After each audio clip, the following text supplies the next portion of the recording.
Notice how I made that all about me. Let's give a round of applause for them too. Come on. Well, thank you guys. I appreciate you guys being part of this panel. I'm going to do things a little bit differently. I'm going to ask you guys to introduce yourselves. So tell me about yourself. Go ahead. Your journey, a little bit of what you're doing. Yeah. Absolutely. Hello, everyone. My name is Alan Gonzalez. I am originally from Mexico. And I came here. I've been going back and forth between Mexico and the United States for a very long time. My grandparents came in a long time ago. And I've been having kind of a little bit of both. I did some elementary in Mexico, some elementary in the United States. And I kind of just kind of embedded what they call the American dream, I guess, in me. And I have always just known that I wanted to be an entrepreneur. Just when I was very, very young, I noticed that I came later to the realization that my uncles, they had small businesses, they were into computers, and all that I soaked right up. And that's what came to me. That's me. That's amazing. And tell me about the two companies that you, DevMatch and... Right. Yeah, so I've been doing software engineering for a very long time, and I realized that the things that you do as an engineer, the things that you get taught in school, and the things that you do during the interview are not the same, you know? If you want to get a job as a software engineer, 20 years ago, you had to answer esoteric questions like, what are manhole covers round? Right now, you have to memorize algorithms. I see a lot of nodding faces. What does that have to do with writing software? Who knows, you know? So we created a platform that actually creates simulations of real work. And then I later joined Propio as their CTO. Propio is doing AI software that helps accountants get rid of all the mundane tasks. Accountants deal with a lot of stuff that is just kind of low value, like doing the books for the same transaction many times. And then when you don't know what to do, they have to reach out to their client. That takes a long time to come back. Well, guess what? AI can do all of that. And so that is exactly what we're doing. That's super cool. Cool. Good to hear. Glad to be here. Yeah. Your turn. Yeah, my turn. I should have went first. Hi, everybody. My name is Jerome Sini. I'm the CEO of Matt Kitchen, COO of Glitch. If I give a short background for myself, I went from studying radiology to starting companies. To give a little bit more to that, I went to UCR, University of California, Riverside, on 2 different scholarships. Tore my ligament in my knee, had a pivot, get a job. First job is what put me in entrepreneurship, and I've loved it ever since. I've started a few different companies. I would say a four-time starter, and I've grown and scaled probably about 4 different businesses in my short lifetime. Oh, wow. So, cool. Very positive to say it out loud. I never really thought about it. But yeah, that's me. That's super cool. So what has changed from your first company to now your 4th, you said, right? You know, I would say that starting a business is always the same. It's fear, it's pivots, it's starting from ground zero. The thing that has continued is the understanding that I can do whatever I set my mind to, no matter what anybody else says. It's believing in yourself. I think that's the first thing you must do. If you start off as one, I think finding number 2, no matter how long it takes, always remembering that you have the one. That's what's very important. Cool. Yeah. Very interesting. Yeah. Ali, I'm going to give you a hard question. You ready for this? Sure. You sure? Yes. Okay. Got to look at my phone for it. I wrote it down. I wrote your name in front of it, actually. All right. Okay. How do you handle unconscious bias? I told you it was going to be a hard question. Well, if I knew that I was having an unconscious bias moment, it wouldn't be unconscious. So I basically don't know. I don't know how I handle those situations until I am made aware of them. But I feel them when I can tell you how I react to them. And one day I was joining a roundtable of a venture studio, And the gentleman had a bunch of startups, and he was looking for a CEO for one of the startups that was spinning out. And this particular startup was about children being sexually abused and how they were going to protect them. And he said to the roundtable of all the people that wanted to be CEOs for that specific companies, he said, I'm only going to hire a woman for this particular position. I don't care what you think, I don't work, but I really want a woman. Why? I don't know. But it was like a bunch of bricks came into my head because I said, wait, you haven't even heard my credentials. You haven't even heard about what I am and what do I bring to the table. You just blindly excluded me. And then I realized, whoa, that's what happens to many groups all the time. And I didn't really felt it until that moment. So that was very powerful. And my reaction to that was, I guess, shock. Like, what do I do? What happens? Like, who do I call? And I didn't know what to do. And it took me a few days to process it and to realize that this is happening all the time. So to answer your question, I responded with surprise and shock, and I didn't know what to do. Yeah. And how would you handle that differently today? I would, this is easier said than done, but I would try to call it out. Depending on the setting, it might be in public, it might be in person, in private. But if I feel that I am being excluded, I think I would probably call it out if I think there's merit in doing so. I also don't want to, how do I say this? Spend all that energy if I know that it's not going to be useful in the end. But I would probably try to call it out. And that's really challenging. But I think that's what I would try to do. Yeah, yeah. And Jerome, what about yourself? In terms of like when you're in the room with investors and you're pitching, they kind of say something. How would you handle that?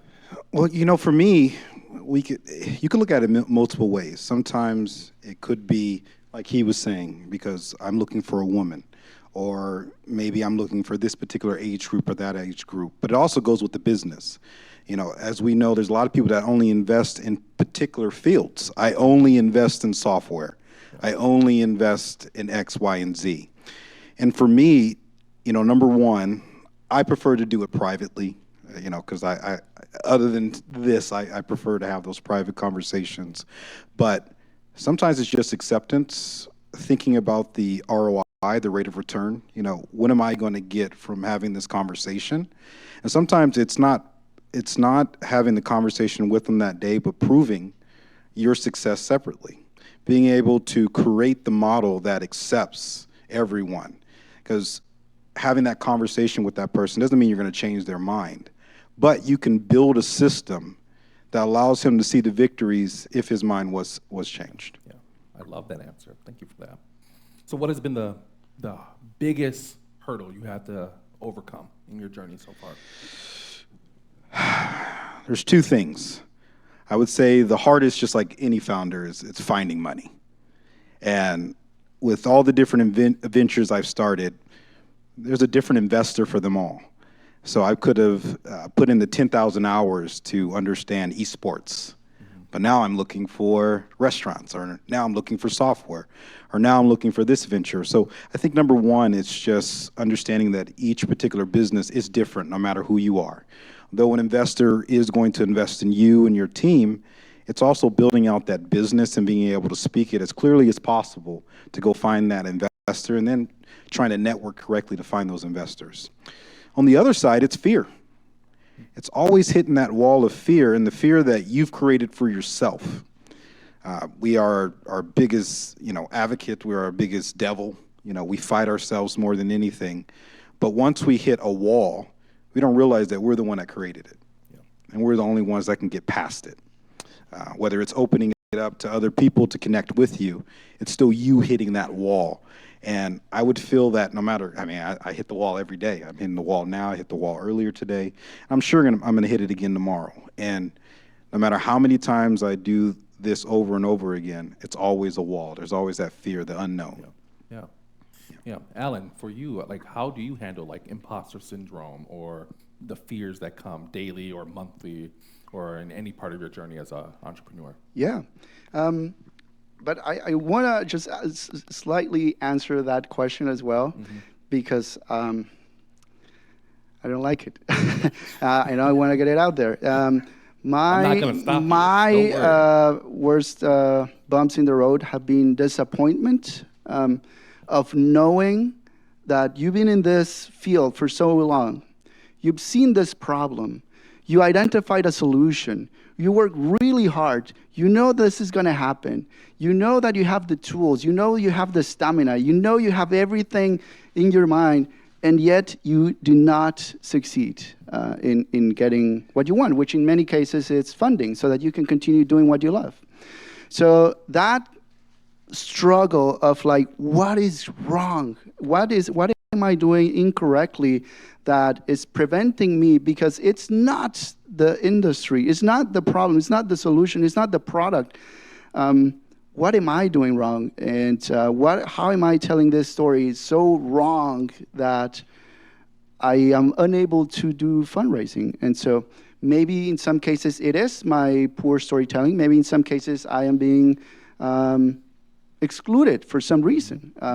So that's one of the biggest challenges. And then what was your other question? No, man, kind of hit it there, like with like some of the challenges there, but like more so the imposter syndrome. Like, how do you tackle it? Like those fears or those. Right. I don't know how this is gonna sound, but I feel like I have like reverse imposter syndrome. Like I think I'm better than I am actually. Like you could give me the presidency and I would take it. I would say, yeah, I can do a good job. Yeah. So.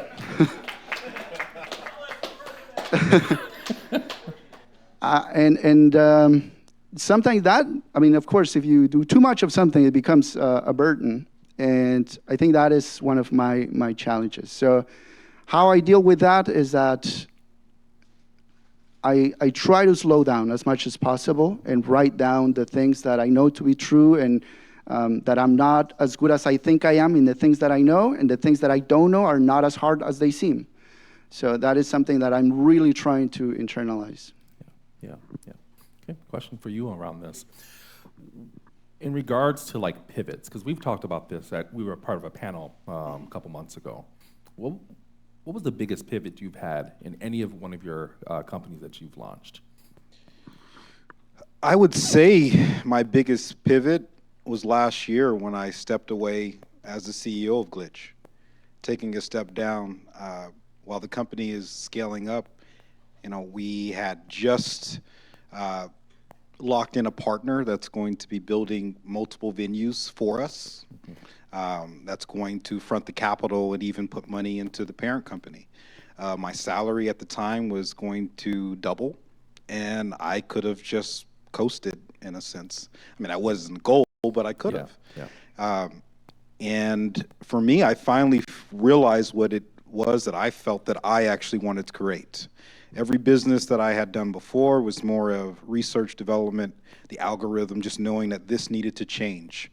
But knowing what I in my heart wanted to build, it was making that pivot while, you know, having my 7-year-old child, having my wife, having my family and all the other things going in my life, saying, you know what, this is not what I want to do.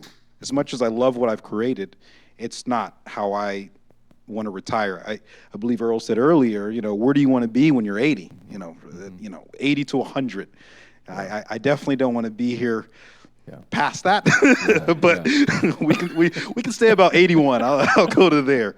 But for me, I had a dream, and making that or deciding to do that pivot, that was probably the hardest thing I've ever done, to finally get to that point to where I know that 5 to 7 years from there, I could retire if I continue to focus on it and say, you know what, instead I'm going to veer left. I'm going to pivot, take time off, say no to money, and just burn my savings, my wife's savings, and shout out to the wives out there. To create, for me, what is my dream. That was probably one of the hardest pivots. And another pivot for me was to truly let go. Sometimes you can build a business and it could be moving in the right direction, but it's not scaling to the level that you expect it to. And once you've tried everything that you felt that you could, and maybe you've touched people in the network, but I think for me the hardest pivot was to truly let go. Whether you're letting go because you're going to a new venture or because you're selling it, it's letting go and moving on. That's extremely hard and difficult to do. Actually, I want to stay here for a second. Sorry, Alan. We'll come we're good. We'll We're come good. there. Don't worry, Alan. What did I say? I want to stay here because I want to tie into this a little bit. I'm going to ask Alan the same question. How important is the support system for you?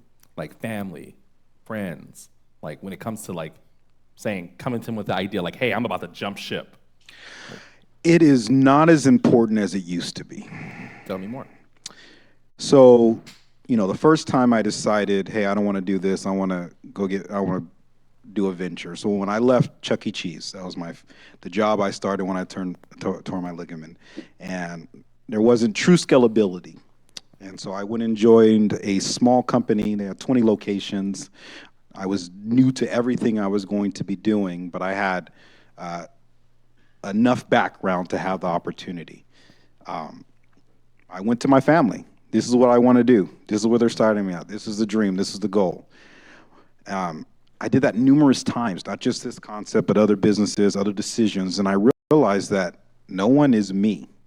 No matter how much I love my wife, no matter how much I love my mom, my dad, my brothers, my sister, everyone in my family, no one's me. And when you ask people these particular questions, it's okay to share. I feel like sharing with them is necessary. Opening the door to let people know what's going on in your life, especially those who are important to you. It's necessary. One, because it helps you get these ideas out of your head. And sometimes the people around you are also going to ask you questions that you may not have asked yourself, that allows you to think even more thoughtful about the decision you're about to make. But to allow someone else to make those decisions for you, it just doesn't work. They're not you. They didn't wake up the way you woke up. They didn't put their pants on the same way you did. They didn't live your life, nor are they going to have the same exact drive as you. Yeah. You're two different people. And so as important as it is for everyone around me for them to understand what I'm doing, it's not a yes that I'm looking for. It's more of being able to express myself openly to the people that are most dear to me, because I know that I'm going to have to express myself to people that I don't know, that I may not care about as much, that I may not have that network or that connectivity with. But it's brainstorming and getting it out to those that know you, so that when you do get into the world with people that don't know you, you always have that backing to know that, what happened, or the small support. Yeah, yeah. And Alan, for you, similar question, how important is that support for you? When it comes to family, friends, you name it. Yeah, I think it's becoming more and more important as I grow. I was a single child, so I would spend a lot of time by myself playing. It just kind of, just being me. And I would get lost in the code or in school or doing whatever. But then I got married, and then I had a daughter, and then it's just all those structures became much more important. And I didn't realize how not useful, but how important they were until you had a really tough time. So I had a lot of, co-founder issues, or something didn't work out at work, or something didn't work out personally. And just being supported is something that I could say it felt very different. And I started realizing, having a support is really, really fundamental, and it's really, really helping me. So it's becoming more and more important. But at the same time, I still want to be me, and I still want to do what I want to do. And I don't follow every single piece of advice, but in the end, I still want to be a successful founder, whatever that takes. In the end, I still want to do some breakthrough technology. So I still want to do my thing. And sometimes you have to go against the current to achieve those things, and even if that is part of your support system. So it's challenging, but sometimes you got to do it. Yeah, yeah. I would say I love my wife too, since we're recording. my response was not to express that I do not care about her thoughts or feelings. I can already feel my ear ringing, so I know somehow she heard. We're going to be sending you email. Wife is going to Oh, be, yep, gosh. yep. We know. Oh, yeah. That's why I had to say it. I was like, crap. Yeah. Oh, of course. We can stay there, Jerome. What would you say to some of the entrepreneurs out there that are on their first company? Because as you know, and as I experienced, early last year, we make a lot of first-time mistakes. Yeah. Sometimes out of stubbornness, sometimes out of not knowing. Yeah. So what feedback would you give to first-time founders out there? First, damn. I'm sorry that you guys have joined this world. Just damn. It is mentally damaging. It is hard. It is stressful. But I will say that it's necessary for everyone. I feel that you can go get a job, and a job is going to tell you to do this and do that, but it's not truly fulfilling. You're not truly able to do what you want to do. At least in your business, you can veer it this way, veer it that way. But, how many people go to work and say, well, damn, I wish my boss would do this instead. I wish they cared about me this way. Man, I did this last week. How come nobody noticed? How come I keep pushing, but no one's giving? I dropped an extra 10% the other day to the bottom line, but, none of that went to me. And we think of these changes that we would want in the industry we're in. We think of the amount of years and dedication we put into it. And there comes a point where we should just go create, go fix it. Go make an adjustment in that particular area. We live in it, so we know what's necessary. So start your own business. Take the core values that you have in yourself, the things that are missing in the industry that you're in, and make it better. Because that's what life is about. It's about taking what, the previous generation did and making it better for the future, and so on and so forth. My family are entrepreneurs. My grandfather was a radiologist, that's why I went into that first. Yeah. But from that, he became an entrepreneur, bought tons of businesses, community advocate in Los Angeles. And so I took what he started and went to the next level. And that's what I expect my daughter to do. The goal that I have is to create, wealth for her to go start her own business, to be able to do the things she wants to do. But that's what I think everyone should have the opportunity. We all need to work in the beginning, but then we should go start our own business to create generational wealth so that the next generation can do the same thing, and so on and so forth. Yeah, good. I love that. Alan, you too? I think this question can be better answered with a song. Are you? Love this. I love it. Love this. Today, I lost loving with a plan, but I gained what left with prudence. Today, I kept winding my clock with a chime tied to an invisible number. I care little what my station breaks, if when it breaks, it's breaking the impossible. That is why I sing. That's a song from Silvio Rodriguez, who is a Cuban, very, very good musician. And I don't know why, I keep coming back to that song. And I get asked a lot of times, why are you a founder? Why you do this? I don't know. But I know that I am breaking the impossible. I'm doing something that nobody has done. And this thing did not exist a few months ago. This team is building something that nobody has ever seen. And I think that drives me. That's something that I would encourage. Find something that you definitely love, that is going to take you through the difficult times, because there will be plenty.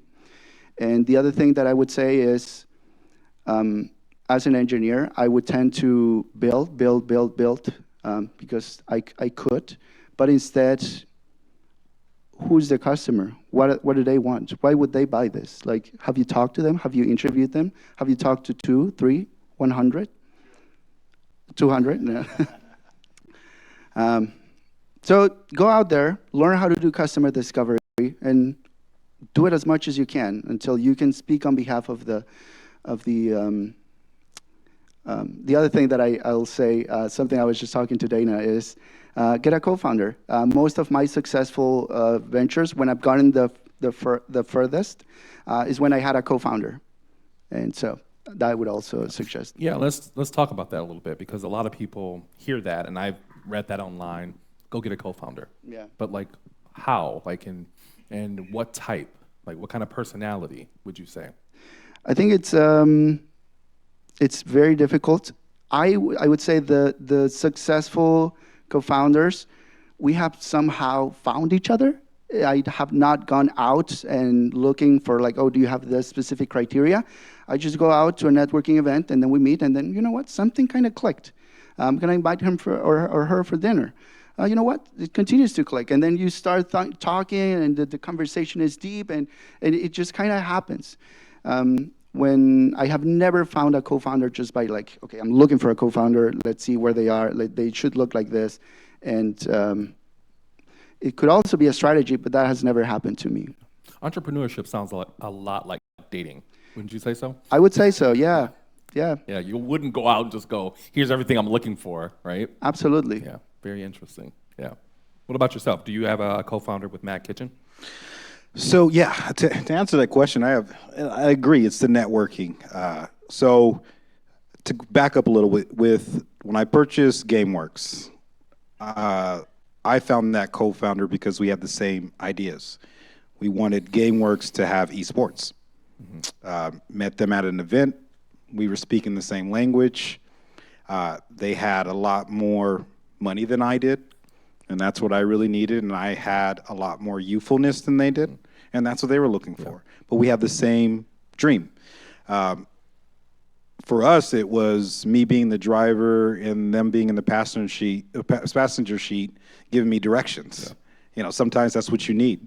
In Matt Kitchen, it's a little different, where most of the people I've connected with are the brains of the particular industries I'm looking for, and we just have that same, again, dream, where in this concept, it's more community focused. I'm looking for people that are focused on community, where GameWorks was just looking for people that loved gaming. So it's really just getting out there, speaking on the dream that you have, and eventually you'll connect with someone that has that same dream. You know, it's not always having the masterpiece written up front, because sometimes you're not the only person writing the book, right? Love that. Yeah. Love that. I have one more question that I want to ask, and I kind of want to open this up to the audience. But how important is like diversity and inclusion in your company or any company that you build? It's very important, because we all come from different backgrounds. And, you know, at the end of the day, we all speak differently. And it's not about looking directly, like, let me have one person that's like this, one person that's a woman, one person, you know, but it is finding people that have their own niche group, their own mindset. You know, for me, in my company, we're all trying to solve the same equation, X plus Y equals whatever. But the thing that changes is the variables. We still have the same end goal, but our variables change of how we get there. I love that. Alan? I'd say it's important, but we don't hyper-focus on it. We try not to, we don't set any given goal for diversity or anything like that. But the way in which you find individuals and screen them and interview them should be something that is conducive to finding the best person. And I mean, Deathmatch is all about finding the best person.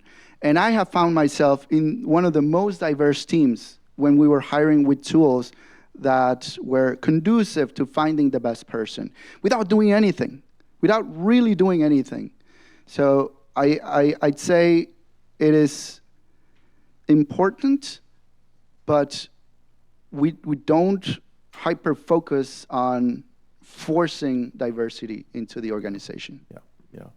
I heard you mention earlier, before I open this up, the technical questions that we've heard, that like round manhole. Yeah. Did you ever get the tennis balls? How many tennis balls can you fit in a room? In a 747? Oh, yeah, well, yeah, that's that another one. Too. Yeah. It's crazy, right? I've heard that. Yeah. Yeah. And it's some of those questions, like really, other than not having anything to do, I remember I was doing an interview for Amazon, and they were asking me how would I randomly get a stack of cards. I'm sorry, get a cart from a stack of cards.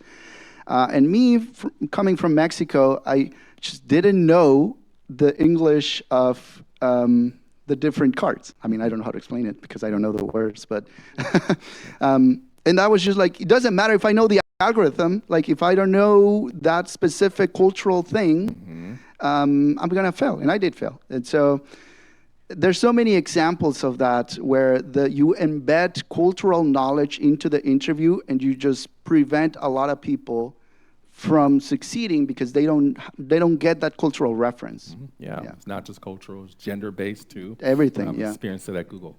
Let's answer. Tech background a little bit in esports. No tech background. No tech background. No, I am an operator. Yeah. It's just that I know what I'm great at, and it's. Let's see. I'm a dreamer. I'm a builder, and one thing as an operator, it's not just my skills that I look to perfect. It's the skills with the people around me. And so I just have had a great opportunity to meet great people and connect with great people and to keep them with me, never let them go. But I know Ron's probably saying something. Yeah, he sat there for a reason. Yeah, I saw that. He came over. Yeah. Well, that's all. I'll leave it at that. I think it's time to open it up for Q&A, guys. What questions do we have out there?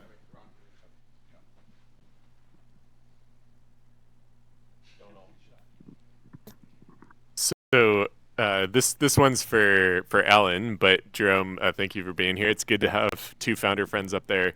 How did you decide to go join another startup when you have this thing that you're so passionate about and working on? Obviously, there's sometimes financial reasons, maybe there's other reasons. I think it'd be helpful for all the founders here just to understand how you made that decision. I had a daughter, and all of a sudden, I needed to bring income. Well, not all of a sudden, but like 9 months. And so that basically changed it for me, you know? And so me and my wife were invested in this. But when that happened, then it was not about us anymore. And so even though I know that this is going to happen, this change is going to happen, all that stuff, my daughter came first. So that's why I joined Propio. And one more thing, that's why I needed to find something else. But why did I join Propio was all because of Rodrigo, the CEO. We were essentially going to the same pitch competitions. We were going to the same places, to the same VCs. He would always get further than I did. Always, always. Like, I was from the outside, like, what is Rodrigo doing that he's getting further and further? And so that was really, really captivating. So I decided to follow someone that I could learn from. And that was the reason that I joined Propio.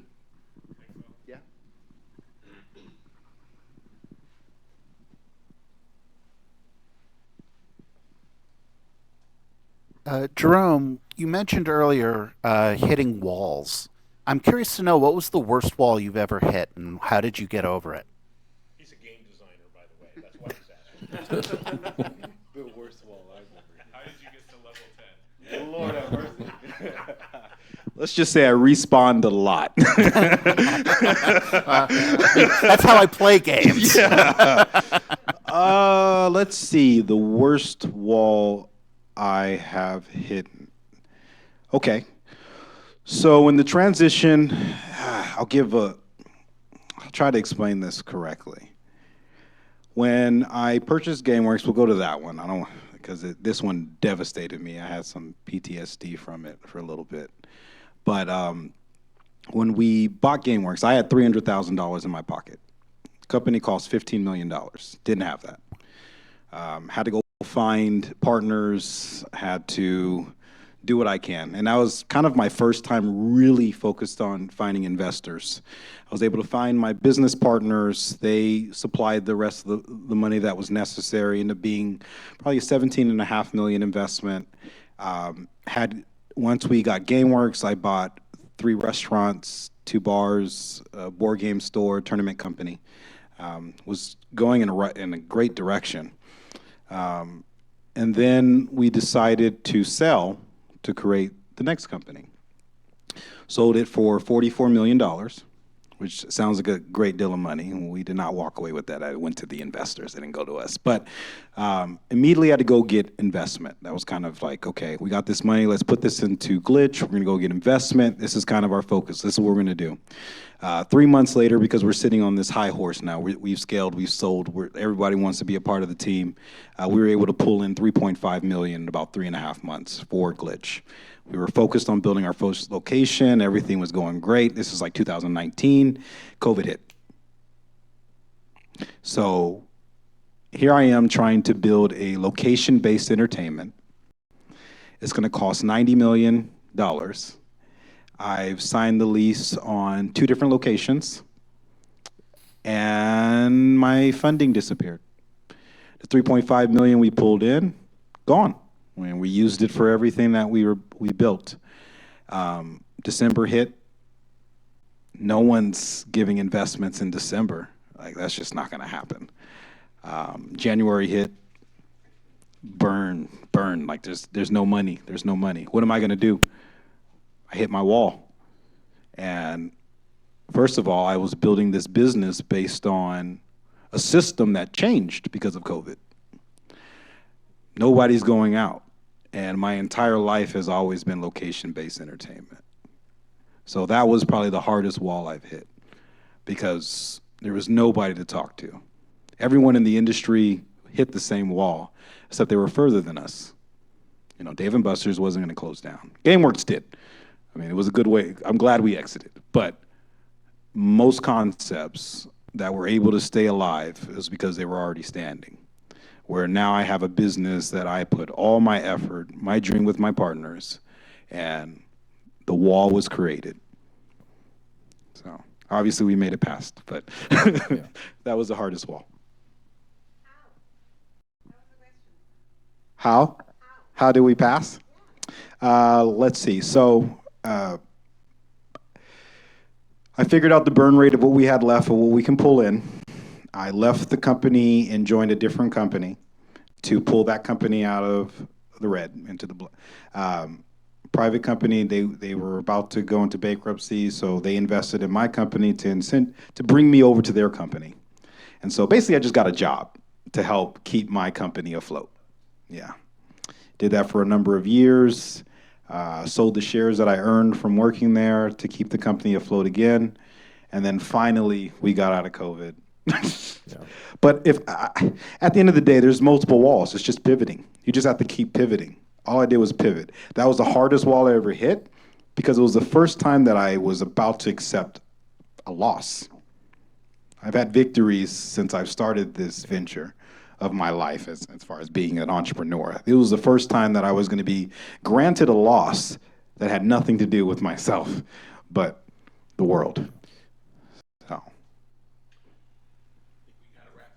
All right. Hey.